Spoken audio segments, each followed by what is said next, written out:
नमस्कार, मैं शिवम और आप देख रहे हैं news Ranchi mail. Himalayan conclave को लेकर रांची वन विभाग के कार्यालय में प्रेस वार्ता बुलाई गई, जिस प्रेस वार्ता में बताया गया कि 25 से ज़्यादा माउंटेनियर्स यहाँ पे आएंगे और साइबर सुरक्षा और जलवायु परिवर्तन के बारे में बात करेंगे। साथ ही साथ आपको बताते चले कि 10 राज्यों से 14 फिल्म लेकर IMF फिल्म दिखाएगी। आइए जानते हैं क्या कुछ चर्चा हुई है प्रेस वार्ता में। जानकारी तो जो है राजीव गुप्ता ने बता ही दी है आपको सारी जानकारी। मुझे लगता है कि इन्होंने जो है 2 दिन का पूरा प्रोग्राम अनफोल्ड कर दिया है आप सभी के समक्ष है, और उसमें सारा डिस्क्रिप्शन दिया हुआ है।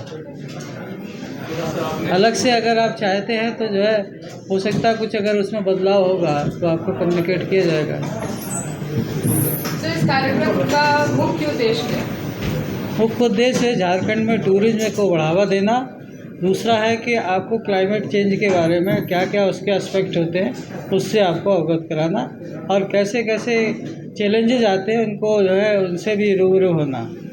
राज्य के युवाओं को क्या संदेश देना चाहेंगे? राज्य के युवाओं को संदेश देना चाहते हैं कि वो समय के साथ अपने आप को बदलें, नेचर के से फ्रेंडली रहें, नेचर को कंजर्व करें और अपना कैरियर भी इस तरफ जो है बना सकते हैं। सर, मुख्य आकर्षण क्या है इस हिमालयन कॉन्क्लेव का? First hand exposure to climate change mountaineers.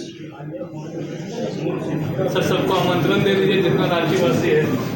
Ranchi हाँ, अभी सभी लोगों से सहयोग कहते हैं, उनसे अपील करते हैं कि आप लोग आइए इस महोत्सव को जो इनका कार्यक्रम 3 और 4 अगस्त को, जिसमें हम लोग 26 माउंट एवरेस्ट क्लाइंबर को बुला रहे हैं। जो सबसे बड़ा मैसेज है राज्य के लिए, और राज्य के जो वन विभाग हम लोग मिल कर के लोगों को बता रहे हैं कि पर्यावरण कितना ज़रूरी है। ग्लोबल वार्मिंग के जो इम्पैक्ट हो रहे हैं सब लोग इस चीज़ को समझ रहे हैं। जितने भी माउंटेनियर आ रहे हैं उन्होंने बहुत नज़दीक से पर्यावरण में जो भी चीज़ें हो रही है, जो प्रतिक्रिया हो रही है, जो परेशानियां हो रही है, so they will be the right spokesperson कि ग्लोबल वार्मिंग का इम्पैक्ट क्या है, वन अगर कट रहे हैं तो उसके क्या इम्पैक्ट हो रहे हैं, कहीं पे वो लोग क्रेवासिस में फंस रहे हैं तो उसके क्या कारण हो रहे हैं।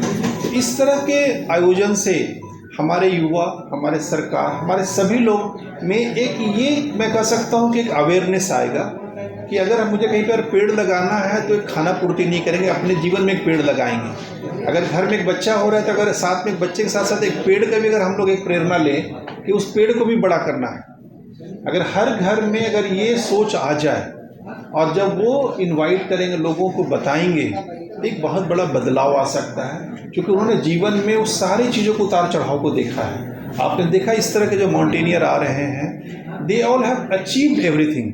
युवाओं को एक मैसेज रहेगा, किसी भी विपरीत परिस्थिति में, किसी भी करियर के पड़ाव में आपको गिव अप नहीं करना है, आपको रुकना नहीं है, आपको बस आगे जाना है। आपका जो ट्रैक है, ये जो एक्सपेडिशन है, अभी कंप्लीट नहीं हुआ जब तक आप अपनी सफलता को पूरा पा नहीं लेते हैं। जितने भी माउंटेनियर हैं वो हर विपरीत परिस्थिति में उन्होंने एक ही चीज़ सीखा है, बस चलते जाना है। सर, पिछली बार जो राज्यवासियों से सहयोग मिला जी, थोड़ा सा बता दीजिए, और इस बार क्या आप उम्मीद कर रहे हैं? तो आप लोग इस बात से भी अवगत है कि मेरा ये तीसरा कार्यक्रम है। पिछले 2023 और 2024 में हमने 13 माउंट एवरेस्ट क्लाइंबर और 18 माउंट एवरेस्ट क्लाइंबर बुलाए थे। आप अभी रांची में देखते होंगे कि कुछ लोग कोई साइकिलिंग कर रहे हैं, सुबह में आप जाते हैं तो कोई हेल्थ के प्रति फिटनेस है, कुछ लोग ट्रैकिंग के लिए जा रहे हैं। मैं खुद 2 बार अन्नपूर्णा बेस कैंप और एवरेस्ट बेस कैंप करीब 30 से 35 लोगों को लेकर के गया हूँ। ये जागरूकता है, ये लोगों में जागरूकता है। लोग रन कर रहे हैं, कोई मैराथन में भाग ले रहे हैं। आज बहुत सारी संस्था मैराथन का आयोजन कर रही है, तो हेल्थ के प्रति जागरूक है। हेल्थ के साथ साथ में जीवन में क्या बदलाव लाना है, ये लोगों को प्रेरणा मिलता है। जैसे आपने देखा कि कोई डॉक्टर है, कोई इंजीनियर है, कोई विजुअली इम्पेयर्ड ब्लाइंड पर्सन भी हैं, वो लोग भी अपने जीवन में क्या कर रहे हैं। तो इनके आने से और मिलने से हमारे युवा वर्ग, हमारे जितने भी कार्य कर रहे हैं, जितने भी कर्मी हैं, किसी भी विभाग में हैं, आप गौर करेंगे उनको लगेगा नहीं मुझे कुछ करना है। मैं कुछ महीने पहले एक बहुत ही सीनियर IAS पदाधिकारी से मैं मिला था। उन्होंने बोला, राजीव मैं कुछ महीने में रिटायर करने वाला हूँ। तो बोले कि सर आप माउंटेनियरिंग का ट्रैकिंग में जा सकते हैं, एवरेस्ट बेस कैंप। बोले मैं कर सकता हूँ? हाँ, आप कर सकते हैं। रिटायर जब करेंगे, उन्होंने अपना प्रण लिया है कि मैं सबसे पहले ट्रैकिंग में एवरेस्ट बेस कैंप जाऊँगा। ये बदलाव है। अगर हमारे जितने भी सीनियर पदाधिकारी हैं अपने जीवन के प्रति, क्योंकि अगले 20-25 साल हमको स्वस्थ रहना है, तो माउंटेनियरिंग एक्टिविटी स्वस्थ रहने के लिए भी हमको एक मार्गदर्शन देता है।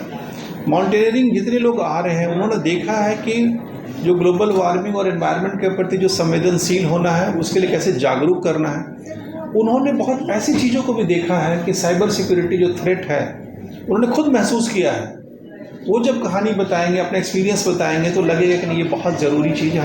हमको संवेदनशील होना, हमको जागरूक होना, हमको बच करके रहना है। मोबाइल में इतने मैसेजेस आते हैं, हम लोग को डर लगता है, पढ़े लिखे लोग हैं, कि वो कौन सा बटन क्लिक हो जाएगा, कितना पैसा निकल जाएगा, वी डोंट नो, या बहुत सारी ऐसी चीज़ें हो सकती है। तो ये अगर वो लोग जागरूक करेंगे, युवाओं के लिए जो सबसे बड़ा संदेश है, किसी भी परिस्थिति में आप जिस क्षेत्र में आप पढ़ाई कर रहे हैं, आप नौकरी खोज रहे हैं, आप बिजनेस कर रहे हैं, आप स्पोर्ट्स में हैं, जितने भी बड़े स्पोर्ट्समैन हैं आप देखते हो टॉप पे वो सेलिब्रिटी हैं, लेकिन उनका जो प्रोसेस है ये माउंटेनियरिंग की तरह ही है। और मैं इस पूरे जीवन को मैं देखता हूँ कि हम यहाँ से शुरुआत करते हैं, जीवन बेस